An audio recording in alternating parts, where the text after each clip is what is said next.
La zone d'écoute. Le podcast de Médecins sans frontières. Haïti, Port-au-Prince. C'est dans un contexte de crise économique et politique profonde, sur fond de tensions sociales, que le président haïtien Jovenel Moïse est assassiné en juillet 2021. Sur place, la violence extrême des groupes armés pousse les habitants à fuir. Ceux qui en ont les moyens déménagent, d'autres quittent tout simplement le pays. Meurtres, attaques, enlèvements, extorsions, abus de la police. C'est dans ce chaos que vivent au quotidien les habitants de Port-au-Prince, dont l'accès aux soins est entravé par l'insécurité généralisée. C'est fréquent, les tirs et la violence en termes de séquestration, en termes de kidnapping, en termes de tirs. Marjorie travaille pour Médecins sans frontières et vit dans la capitale haïtienne. On n'est pas du tout en sécurité dans la rue et même lorsqu'on est chez toi, on se sent menacé. On ne sait pas qui va venir frapper à votre porte pour soit vous kidnapper ou bien pour vous demander une rançon ou bien pour vous blesser soit par balle, tout ça. C'est inquiétant. La situation est vraiment inquiétante surtout à Port-au-Prince. On a toujours peur. Et lorsqu'on est dans la rue, on pense qu'on doit regarder à gauche, à droite et vite fait. Soit on se rend au travail, soit on se rend à la maison. Pour aller au marché, c'est stressant. On se demande comment est-ce qu'on va retourner? Est-ce qu'on va rentrer à la maison? Et on va au travail, on se demande, on prie Dieu de nous couvrir, de nous rendre invisibles aux yeux des méchants, aux yeux de l'ennemi. Parfois, on rencontre des patients qui sont victimes, soit plaies par balle ou bien des gens brûlés. Lorsqu'on entend leur version des faits, on se dit, comment? Est-ce que ça peut rester? Est-ce que ça peut durer? Combien de temps ça va passer? Qu'est-ce qui va arriver alors? Et est-ce qu'on peut supporter tout ça? Est-ce qu'on va vivre dans cette situation? Je travaille dans un milieu où on rencontre les gens qui vivent dans la violence, qui s'est fait tirer une balle et qui est parfois même mort de l'insécurité. Et on rencontre des gens qui devraient, après leur hospitalisation, qui devraient rentrer chez eux, mais qui ne peuvent pas parce que là où ils habitent, ils doivent traverser Mortissant ou bien traverser des bouquets, ou ils ne peuvent pas rentrer à cause de cette situation. Ça encore, ça crée du stress. Ça crée une situation étouffante. On se sent vraiment, quand est-ce qu'on pourrait sortir de cette situation? C'est vraiment inquiétant. Bon, on ne sait pas. Et j'aimerais demander à Dieu. Je demande toujours à Dieu, mais quand est-ce que ça va s'arrêter? Mais malheureusement, on n'a pas vraiment la réponse. On attend. Marjorie se souvient du mari d'une de ses amies infirmières, un frère d'église, froidement abattu chez lui alors qu'il préparait le sermon du lendemain. La femme qui était à la maison était en train de préparer à manger pour demain matin parce qu'elle devait venir travailler, mais elle prépare à manger pour le lendemain matin. Et puis, elle a entendu un cri fort, et puis elle s'est jetée vers son mari qui était sur la galerie en train de préparer son sermon. Et puis, lorsqu'elle était venue, elle l'a trouvé sur un décubitus ventral. Et puis, elle l'a saisi dans ses bras pour dire qu'est-ce qui se passe? Et puis, on l'a amenée à l'hôpital. Et puis, j'ai appris ça. Et je me suis précipitée d'aller la voir parce que la connaissance, la situation est vraiment. Et puis, en arrivant, elle m'a dit, mon chéri, j'ai un problème. Le problème, on a tiré sur moi, on a poignardé raconté, elle ne savait même pas si ce sont des projectiles. Elle a dit, on a poignardé mon mari, on a poignardé mon mari. Et puis, je lui ai dit, ok, on va voir ce qu'on va faire. Prie Dieu pour que ça ne s'aggrave pas. Prie Dieu pour que ça ne s'aggrave pas. Et puis, le mari sait. Le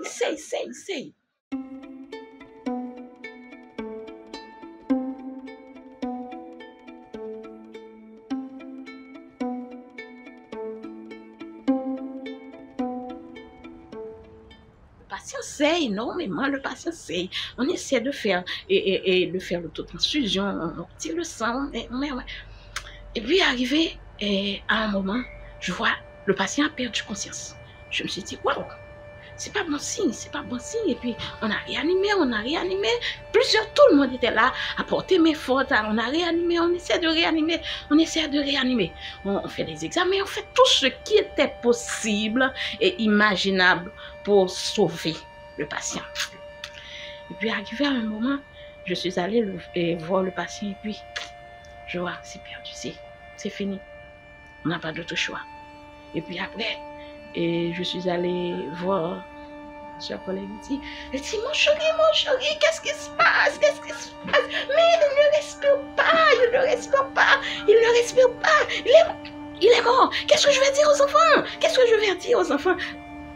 C'est ainsi, on vit quotidiennement. On vit dans la peur. On vit comme si c'est le dernier jour.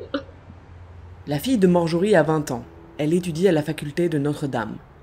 Pour la maman, c'est un souci permanent. Elle aimerait qu'elle quitte le pays pour aller à l'étranger, dans un endroit sûr, même si cela signifie qu'elles seront séparées. Parfois, on ne peut pas rester vivre là où on a une maison, là où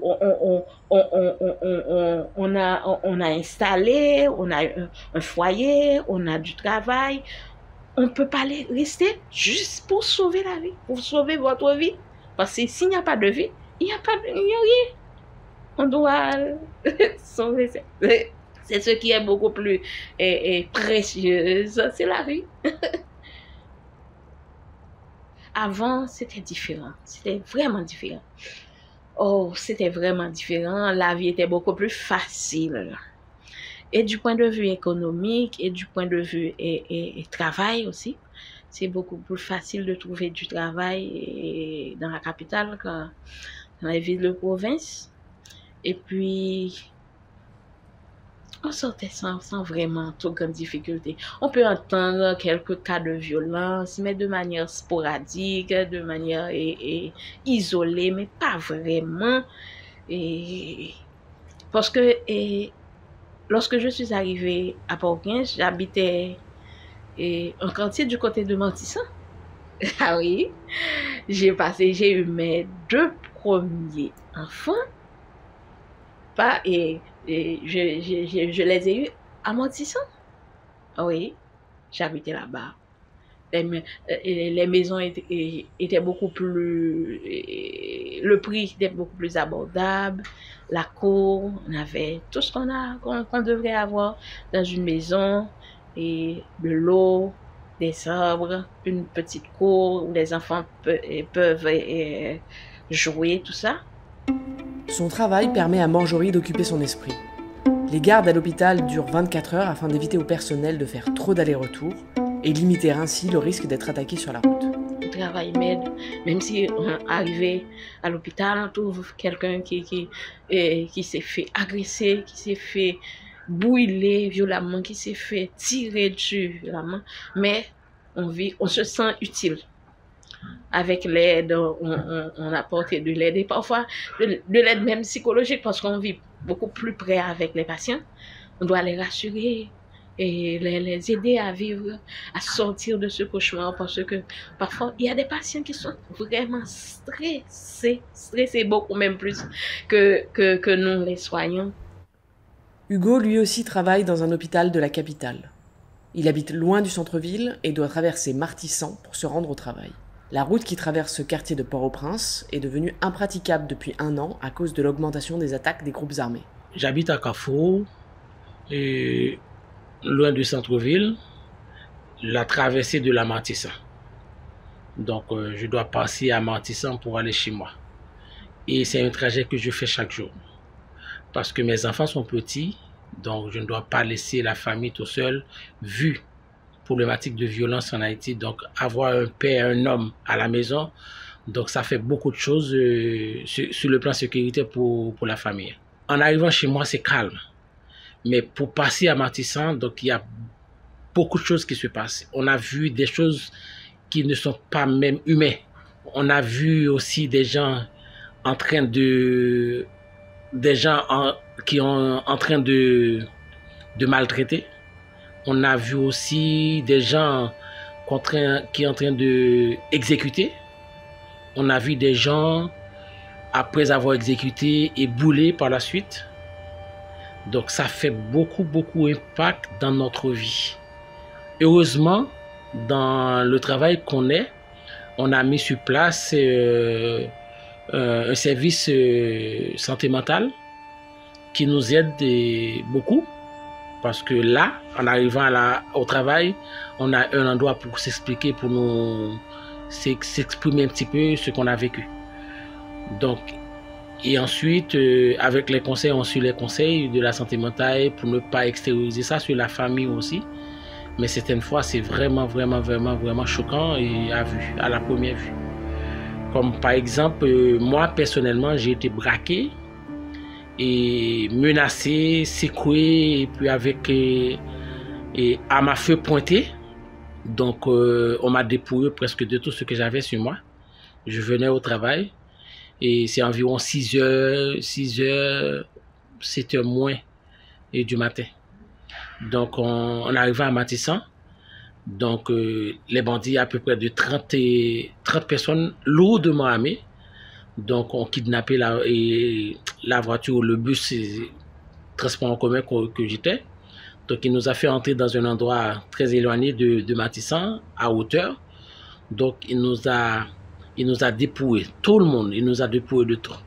Mais c'est avec beaucoup de menaces, donc on croyait mort. On croyait, à la première vue, on était déjà mort. Chaque jour, le trajet pour aller travailler prend des heures, en camionnette lorsqu'elles sont disponibles, et à pied à travers la montagne pour éviter la route de Martissan. Quand je sors de la maison, donc je suis obligé de surveiller bien, de voir est-ce que vraiment je peux sortir.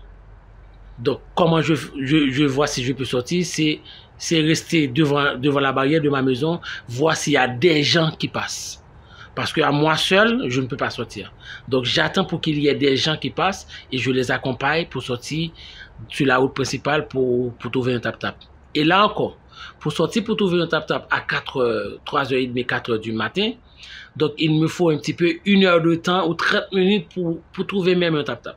Parce que même les tap-tap ne sortent pas de très tôt.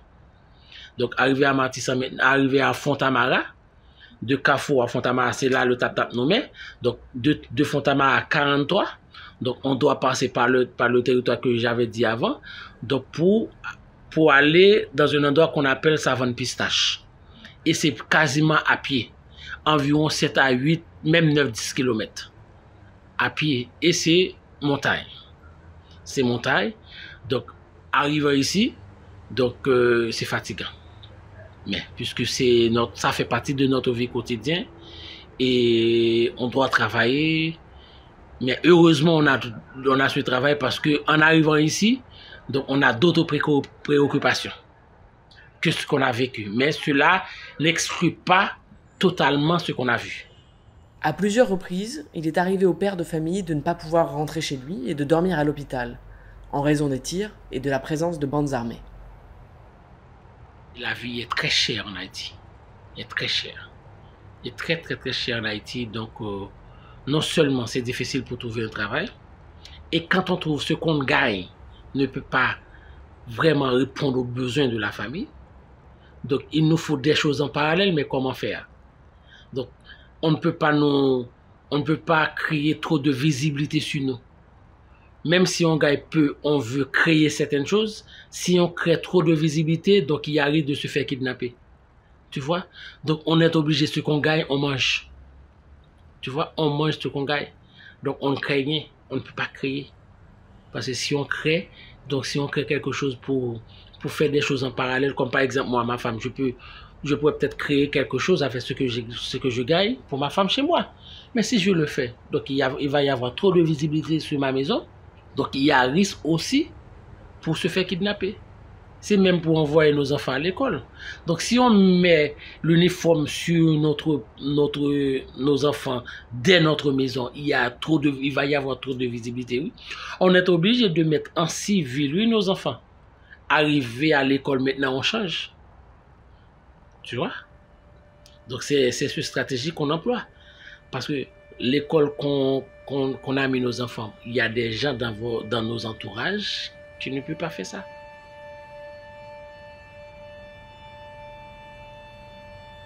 C'est comme si on vit dans un champ